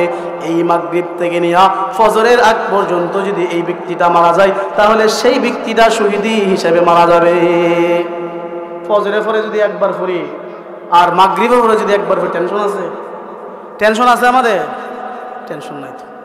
আমি তো দিনের বেলা অথবা রাত্রেবেলা মরমুই নাকি, এছাড়া তো কোন টাইম নাই। ওই তো রাত্রে মরমু, হয়তো কি দিনে মরমু। তাহলে যদি ফজরের পরে একবার পড়ি আর মাগরিবের পরে পড়ি, নিশ্চিন্তা পাইলাম। কি পাইলাম? জান্নাত পাইলাম। শহীদে মরলে তো জান্নাত হই। শহীদের কোনো হিসাব আছে? হিসাব নাই, জান্নাত পাওয়া যাবে। আল্লাহর নবী বলেন যে কোনো ব্যক্তি যদি মাগরিবের পরে একবার পড়ে, ফজরের পরে একবার পড়ে রব্বানা লা তুযিগ কুলুবানা বা'দা ইয হাদাইতানা ওয়া হাব লানা মিন লাদুনকা রাহমা ইন্নাকা আনতাল ওয়াহ্হাব। কয়বার কইরা? একবার কইরা। মাগরিবের পরে একবার, ফজরের পরে একবার মাগরিব থেকে ফজর পর্যন্ত যদি সে মারা যায় ঈমানওয়ালা মৃত্যু হবে। কি হলা? ঈমানের সহিত তার মৃত্যু হবে। আর যদি ফজরের পরে পরে ফজর থেকে নিয়ে যদি মাগরিবের আগে মারা যায় তাহলে তার মৃত্যুটা কি ঈমানের সাথে নসিব হয়। তাহলে আমাদের কোন টেনশন আছে? টেনশন নাই। তাহলে এই দোয়াগুলো শেখার দরকার না? এই দোয়াগুলো শেখার দরকার, পড়ার দরকার। তাহলে আপনি নিশ্চিন্ত হয়ে গেলেন। এই দোয়াগুলো বললে আপনার গুনাহ করতে মন চাইবে না। কি করতে মন চাইবে না? গুনাহ করতে মন চাইবে না। ইন্নামাল মুমিনুনা আল্লাযীনা ইযা যুকিরাল্লাহু ওয়াজিলাত কুলুবুহুম ওয়া ইযা তুলিয়াত আলাইহিম আয়াতুহু যাদাতুহুম ঈমানা ওয়া আলা রাব্বিহিম ইয়াতাওয়াক্কালুন। এই ঈমানদারের, আপনি যদি পরিপূর্ণ ঈমানদার হয়ে থাকেন, আপনি যদি পরিপূর্ণ ঈমানদার হয়ে থাকেন, আপনার নামে আপনার সামনে যখন আল্লাহর নামটা নেওয়া হবে, আল্লাহর নামটা যখন নেওয়া হবে তখন আপনার অন্তরটা কাঁপতে থাকবে, হাই রে কোনো গুনাহ করলাম কিনা, আমি কোনো গুনাহ করলাম কিনা। আপনি বারবার তাকাইতে থাকবেন, ভাবতে থাকবেন। আর যদি কোরআন তেলাওয়াত করা হয় তখন আপনার ঈমানটা বৃদ্ধি পেতে থাকবে, বাড়তে থাকবে। সম্মানিত হাজিরিন, এই জন্য আমাদের পশুদ্ধ অন্তরের কথা বলছিলাম। আমি যদি পশুদ্ধ অন্তর নিয়ে কবরে যাইতে পারি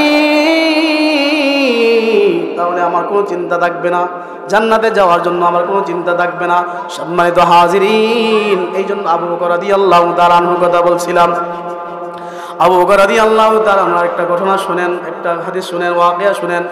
আবু বকর রাদিয়াল্লাহু তাআলা আনহু জমানার মধ্যে ওমর রাদিয়াল্লাহু তাআলা আনহু শাসক ছিলেন, বাদশাহ ছিলেন। উনি খোঁজখবর নিতেন, আমাদের বাদশার মতো বাদশাহ ছিলেন না। উনি আবার দেশের লোকজনের খোঁজখবর নিতেন, গরিব মানুষের খোঁজখবর নিতেন। জঙ্গলার মধ্যে একজন বৃদ্ধা মহিলা গেলেন, খোঁজখবর নেওয়ার জন্য গেলেন। জঙ্গলার মধ্যে যাওয়ার পর গিয়ে বলতেছেন, আমার মা, বৃদ্ধা মহিলা, তোমার কোনো কিছু লাগবে না, তোমার কোনো কাপড় চোপড় ধোয়া লাগবে না, আমি ধুয়ে দিব। বাসা গিয়া কয়, তোমার কোনো কাপড় চোপড় আসেনি, আমি ধুয়ে দিব। তোমার কোনো ডেকডিক্সি আসেনি মহিলা, আমি ধুয়ে দিব, আমি পরিষ্কার করিয়া দিব। তোমার কোনো কাজ আসেনি, আমি কইয়া দিব। রান্না বান্নার কাজ কইরা দিব। কোনো ভুজার কাজ আসেনি, আমি ভুজা ভইয়া তোমাকে আইনা দিব। এমন কোনো কাজ আসেনি? না, আমার কোনো কাজ নাই। একটু আগে মাত্র একটা লোক আমার সমস্ত কাজ করে দিয়ে গেছেন। ওমর রাদিয়াল্লাহু তাআলা আনহু আবার পরের দিন এই মহিলার খেদমত করার জন্য গভীর রাত্রের মধ্যে একবারে ফজরের আজানের আগে, ফজরের আজানের আগ মুহূর্তে গেলেন। গিয়া বলতেছেন, বুড়ি, তোমার কোনো কাজ আসেনি, আমি কইরা দিব। এমন কোনো কাজ আসেনি? না, একটু আগে মাত্র একটা লোক আমাকে কইরা দিয়ে গেছেন। ওমর রাদিয়াল্লাহু তাআলা আনহু চিন্তায় পড়ে গেলেন, লোকটা কি কোনো জিন নাকি? এমন চিন্তায় পড়ার পর ওমর রাদিয়াল্লাহু তাআলা আনহু বলেন, এরপরের দিন আরো আগে যাও। আর একটু আগে যাওয়ার পর তাহাজ্জুদের মুহূর্তে গেছেন। তাহাজ্জুদের নামাজের মুহূর্তের মধ্যে যাইয়া বলতেছেন যে, হে বুড়ি, তোমার কোনো কাজ আসেনি, আমি কইরা দিব। বুড়ি ডাক দিয়ে বলেন, একটু আগে মাত্র একটা লোক আমাকে কইরা দিয়ে গেছেন। ওমর রাদিয়াল্লাহু তাআলা টেনশনের মধ্যে পড়ে গেছেন। ওমর রাদিয়াল্লাহু তাআলা এর পরের দিন রাত্রে বেলায় তাহাজ্জুদের আগে ভোর রাত্রের মধ্যে চলে গেছেন ওই জঙ্গলার মধ্যে। গিয়া বলতেছেন যে, আমি দেখব এই লোকটাকে। জঙ্গলার মধ্যে একটা লুকায় রাখছেন, একটা জায়গার মধ্যে লুকিয়ে আছেন। ওমর রাদিয়াল্লাহু তাআলা লোকটাকে দেখবে। লুকিয়ে থাকার পর দেখতেছেন যে একটা লোক তার চাদর দ্বারা মুখটা ঢাকা। একটা লোক বুড়ি মহিলার ঘরের মধ্যে যাইতেছেন, যাইয়া তার কাজকর্ম কইরা দিয়া তারপর আসতেছেন। আসার পর ডাক দিলেন, এই তুমি কে? এই লোক তুমি কে? ডাক দেওয়ার পর জবাব দেয় না। জবাব না দিয়া চলে যাচ্ছেন। পায়ের দিকে তাকাইছেন, পায়ের দিকে তাকাইয়া দেখে যে না, পায়ের সামনে নরম নরম। এটা তো জিন না, জিন হলে তো শক্ত থাকলো, একবার চামড়াগুলো শক্ত থাকলো। এত জিন না, এত মানুষ। তুমি কে? জবাব দাও না কে?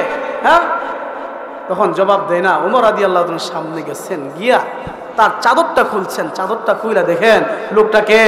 লোকটা হচ্ছে আর কেউ না, আবু বকর রাদিয়াল্লাহু তাআলা। কে? আবু বকর রাদিয়াল্লাহু তাআলা। ডাক দিয়া বলতেছেন, ওমর ডাক দিয়া বলে, আবু বকর,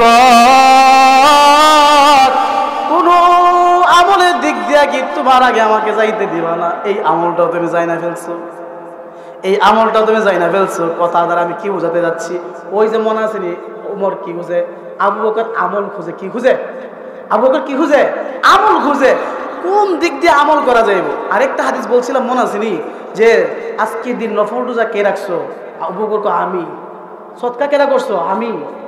হ্যাঁ, ইয়াদাতুল মারিজ কেডা করছো? আমি।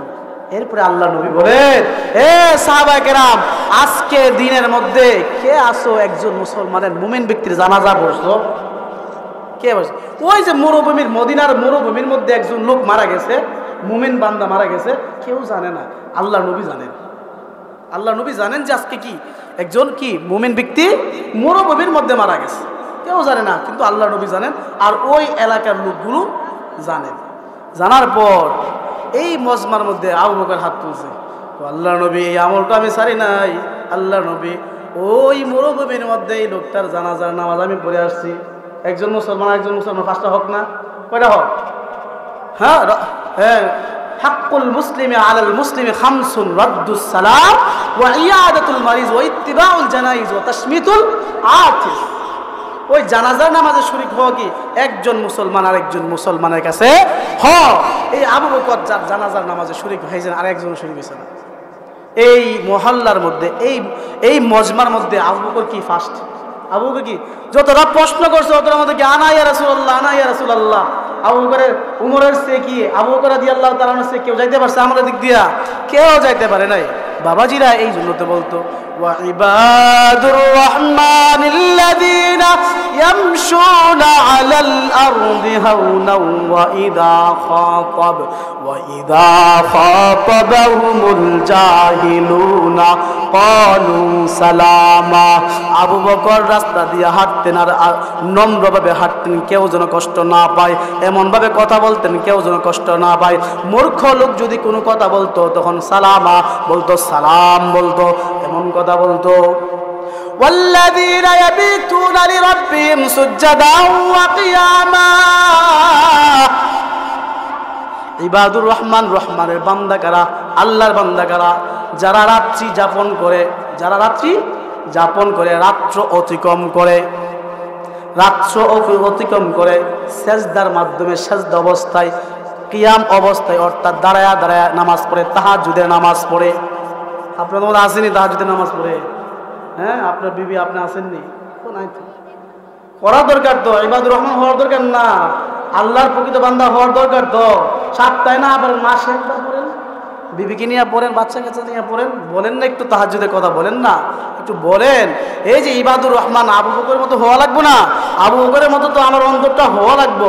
জান্নাতে তো যেতে হবে, কবরে আযাব সহ্য করতে পারবেন নি? পারতেন না তো। দুই পাশের মাটির চাপ দিলে এক পাঁজর আরেকটার মধ্যে ঢুকে যাবে, পারবেন সহ্য করতে? দুনিয়া রাসেল ভাইপারের সাপ শুনেন নাই? রাসেল ভাইপার নামটা শুনলে সবাই ডরাই না? ও মহিলা জায়গা নাকি? এই রাসেল ভাইপার না তো, কবরে যে সাপগুলো আছে এই সাপগুলো রাসেল ভাইপারের চেয়ে, তার বিষের চেয়ে 70 গুণ বেশি হবে বিষটা। সহ্য করতে পারবেন? পারতেন না তো। যে ফেরেশতারা শাস্তি দিতে আসবো, কাইল্লা, একবারে কাইল্লা, আপনি দেখলে ডরে যাবেন না। নখগুলো একবারে, এই যে নখগুলো একবারে পা পর্যন্ত যাবে, এই নখগুলো দেখে আপনি অজ্ঞান হয়ে যাবেন। তার চোখের দিকে তাকাইবেন, যদি আপনি আমলদার হন তাদের সমস্যা হইব না, আর ইমানদার না হইলে, গুনাহ নিয়ে কবরে গেলে আপনি চোখগুলো দেখলে বলবেন যে আগুন বেরিয়েছে, আগুন। সহ্য করবেন কেমনে? সহ্য করার ক্ষমতা নাই তো, সহ্য করতে পারতেন না, এই জন্য সহ্য করতে পারতেন না। মুসলমানি বান্দা প্রশুদ্ধ অন্তর নিয়ে, বিশুদ্ধ অন্তর নিয়ে আমার আপনার যেতে হবে। আল্লাহর নবী সাল্লাল্লাহু আলাইহি সাল্লাম আপনার আমার জন্য উহুদের ময়দানে দান মুবারক শহীদ করেছেন কিনা? হ্যাঁ, শহীদ করছেন কিনা? সাহাবী কেমনে দান মুবারক যখন শহীদ করছে, এই দাঁতগুলো খুলছিল কারা? কিতাবুল মাগাজির মধ্যে হাদিসটা আছে। আল্লাহর নবী সাল্লাল্লাহু আলাইহি সাল্লাম উহুদের ময়দানের মধ্যে দান মুবারক শহীদ হয়ে গেল। এই আবু বকর রাদিয়াল্লাহু তাআলা দৌড়ায় গেছেন দাঁতটা খোলার জন্য, তার দাঁত দিয়ে দাঁত খুলবেন, কিন্তু একজন সাহাবী বসা ছিলেন, আবু উবাইদা ইবনুল জাররাহ রাদিয়াল্লাহু তাআলা আনহু, দাঁত দিয়ে বলেন যে আল্লাহর কসম করে বলছি আবু বকর, না না না, তুমি দান মুবারক খুলবা না, আমি নবীকে বেশি ভালোবাসি। তুমি খুলবা না আজকের দিনের মধ্যে? আল্লাহ নবী সাল্লাল্লাহু আলাইহি সাল্লামের দান মুবারক আমি খুলবো। আবু উবাইদা ইবনুল জাররাহ রাদিয়াল্লাহু তাআলা আনহু কসম খাওয়ার কারণে আবু বকরের সামনে বাড়ান নাই। কসম ভেঙে ফেললে কাফারা দিতে হবে, এই জন্য সামনে বাড়ান নাই।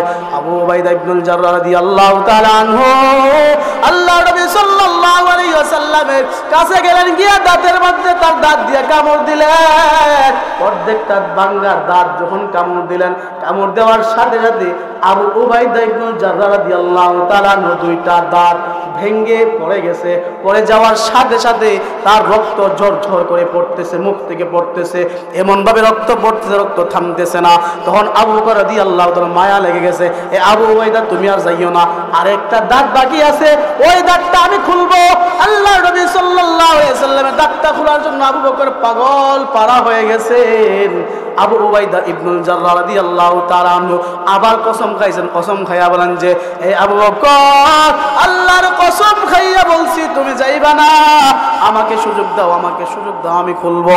আবু উবাইদা ইবনুল জাররাহ রাদিয়াল্লাহু তাআলা আনহু যখন গেলেন, যাওয়ার পর আরেকটা দাঁত বাকি ছিল, এই দাঁতটা খুলতে গেছেন। খোলার মুহূর্তে যখন খুলছেন, খোলার সাথে সাথে তার দান মুবারক আরো দুইটা দাঁত খুলে গেছে। খুলে যাওয়ার পর টপ টপ করে রক্ত ঝরতেছেন। রক্ত ঝরার পর আল্লাহর নবী সাল্লাল্লাহু আলাইহি ওয়াসাল্লাম ডাক দিলেন, সাহাবারা রে, আবু উবাইদা ইবনুল জাররাহ আমাকে কতটুকু ভালোবাসে তোমরা দেখছো নি? বুকের মধ্যে জড়ায় নিয়েছেন। জড়ায় নেওয়ার পরে বলতেছেন যে, লা ইউমিনু আহাদুকুম হাত্তা আকুনা আহাব্বা ইলাইহি মিন ওয়ালিদিহি ওয়া ওয়ালাদিহি ওয়ান নাসি আজমাইন। যতক্ষণ পর্যন্ত নিজের জীবনের চেয়ে বেশি ভালো না বাসতে পারবা, ততক্ষণ পর্যন্ত পরিপূর্ণ ঈমানদার হতে পারবা না। আমি ওয়াকিয়া শেষ করে বয়ান ছেড়ে দিব। ওই যে আম্মা জান আয়েশা রাদিয়াল্লাহু তাআলা আনহু আবু বকর রাদিয়াল্লাহু তাআলা আনহুর সাথে পরামর্শ করছিলেন। আল্লাহর নবী সাল্লাল্লাহু আলাইহি সাল্লাম বললেন যে, এ আয়েশা, তুমি জানো এমন একটা কথা আছে যে কথাটা আমি কারো কাছে বলি নাই, আজকে তোমার কাছে বলতেছি। এই কথাটা হচ্ছে, এই আমলটা হচ্ছে মেরাজের রজনীতে আমি যতগুলো শুনছি একটা কথা গোপন রাখছিলাম। এই কথাটা হচ্ছে, আল্লাহর নবী বলেন, আয়েশা রে, আল্লাহ আমাকে বলেন, তোমার উম্মতের মধ্যে যদি একটা উম্মত যদি আরেকটা উম্মতের কষ্ট দূর করে দেয়, তাহলে আল্লাহ পাক রব্বুল আলামিন তাকে বিনা হিসেবে জান্নাত দিয়ে দিবেন। এই কথা বলার পর আবু বকর হাউ মাউ করে কান্না করতেছে। আবু বকর জীবনে কাউকে কষ্ট দিছে? কাউকে কষ্ট দিছে? কষ্ট দেন নাই। আম্মা জান আয়েশা ডাক দিয়ে বলেন, ও আব্বা, আপনি কেন কাঁদতেছেন? আপনি তো কাউকে কষ্ট দেন নাই। এই কথা বলার পর আবু বকর রাদিয়াল্লাহু তাআলা ডাক দিয়ে বলতেছেন, আয়েশা, আমার জানা মতে আমি কাউকে কষ্ট দেই নাই, কিন্তু এই হাদিসের বিপরীতে একটা কথা আছে। যদি কোনো ব্যক্তি আমার উম্মতের মধ্যে, আল্লাহর নবী উম্মতের মধ্যে যদি কোনো ব্যক্তি যদি অন্য ব্যক্তিকে কষ্ট দেয়া থাকে, তাহলে তো আল্লাহ বিনা হিসেবে জাহান্নামে দিয়ে দিবেন। আমার জানা নাই, আমার অজানা মুহূর্তে যদি আমি কোনো ব্যক্তিকে কষ্ট দিয়া দেই, তাহলে তো আমার নিস্তার নাই। এই জন্য আমি হাও মাও করে কাঁদতেছি। আবু বকর এত আমলওয়ালা হওয়ার পরে কি কাঁদতেছেন? এই জন্য আমার আপনার দরকার নেই, এমন আচরণ করা, খুলুকে আজিম করা, রসুলের আদর্শে আদর্শিত হওয়া, রসুলের কথা মতে চলা। কাউকে কষ্ট দেওয়া যাবে না জবানের মাধ্যমে। আল্লাহ নবী বলেন, প্রকৃত মুসলমান হতে চাও, আল মুসলিম মান সালিম আল মুসলিমুনা মিন লিসানিহি ওয়া ইয়াদিহি। প্রকৃত মুসলমান তো সেই ব্যক্তি, যেই ব্যক্তি তার জবানের মাধ্যমে, তার হাতের মাধ্যমে কাউকে কষ্ট দিছে না। মানুষ কাউকে কষ্ট দিলে জবানের মাধ্যমে বেশি দেয় না, হাতের মাধ্যমে বেশি দেয় না। এই জন্য দুইটা অঙ্গের কথা উল্লেখ করছেন। মেশকাত শরীফ, আবু দাউদ শরীফ, মুসলিম শরীফের মধ্যে ব্যাখ্যা করেছেন, এই দুইটা অঙ্গ দিয়ে কষ্ট ছাড়া বাকি অঙ্গ দিয়ে কষ্ট দিলে বুঝি কিচ্ছু হইতো না। না, তো মানুষের এই দুইটা অঙ্গ দিয়ে মানুষকে কষ্ট দিয়ে বেশি। এক নম্বর জবানের মাধ্যমে, আরেকটা হলো হাতের মাধ্যমে। এই জন্য এই দুইটা অঙ্গ উল্লেখ করে বোঝাইছেন যে কোনো অঙ্গ দ্বারা যেতে একজন মানুষকে কষ্ট না দেয়, তার জবান এবং হাত দ্বারা যদি কাউকে কষ্ট না দেয়, এই ব্যক্তি হচ্ছে প্রকৃতপক্ষে মুসলমান, প্রকৃতপক্ষে মুসলমান ব্যক্তি, মুসলিম ব্যক্তি। সম্মানিত হাজিরিন, আমার আপনি প্রকৃতপক্ষে মুসলমান হতে হবে। শেষ কথা বলতেছি, আল্লাহ নবী সাল্লাল্লাহু আলাইহি ওয়াসাল্লাম একজন সাহাবী ছিলেন, আব্দুল্লাহ বিন যায়েদ ইবনে আব্দে রাব্বিহি। এই ক্ষেত কামের কাজ করতেছে, এমন মুহূর্তে কানে খবর আসছে আল্লাহ নবী মারা গেছে, ইন্তেকাল করছে। কি করছে? আল্লাহ নবী ইন্তেকাল করছে। আল্লাহ কাছে তো, আল্লাহ যেই চোখ দ্বারা আল্লাহ নবীকে দেখতে পারবো না, এই চোখ আমি চাই না। যেই চোখ দ্বারা আল্লাহ নবীকে দেখতে পারবো না, এই চোখ আমি চাই না। আল্লাহর সাথে সাথে এই মুহূর্তে আমাকে অন্ধ বানাই দাও। কত মহব্বত! সাথে সাথে হাদিসের মধ্যে আসছে, সাথে সাথে আল্লাহ এই ব্যক্তিকে অন্ধ বানাই দিচ্ছে। আবু বকর কি বলে? আবু বকর কি বলে জানেননি? আন-নাজরু ইলা ওয়াজহি রাসূলিল্লাহি সাল্লাল্লাহু আলাইহি ওয়াসাল্লাম। তো আমার প্রশান্তি হচ্ছে আল্লাহ নবীর চেহারা দেখা। আল্লাহ নবীর চেহারা দেখলে আমার মনটা শান্তি লাগে। লাম্মা রাআইতুন নাবিয়্যা সাল্লাল্লাহু আলাইহি ওয়াসাল্লাম উলকিয়া ফি কলবি আল ইসলাম। অনেক সাহাবা কেরাম বলেন যে কাফির ছিলাম, মুশরিক ছিলাম, মুসলমান ছিলাম না, কিন্তু আল্লাহ নবীর চেহারা দেখছি, অন্তরের মধ্যে খালি বাজ্জা উঠতেছে ইসলাম ইসলাম ইসলাম ইসলাম। তখন সাথে সাথে আল্লাহ নবীকে বলছি, আল্লাহ নবী কালেমা পড়ে মুসলমান হয়ে যাবে।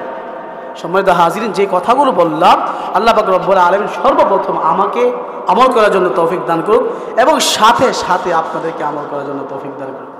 হযরতকে বসায় কথা বলছি, আফওয়ান। আল্লাহ পাক রব্বুল আলামিন আমাদের সবাইকে, দুইটা আমল কথা বললাম, আল্লাহ পাক রব্বুল আলামিন আমাদের সবাইকে আমলগুলো করার জন্য তৌফিক দান করুক। ওয়া আখিরি দাওয়ানা আলহামদুলিল্লাহি রাব্বিল আলামিন।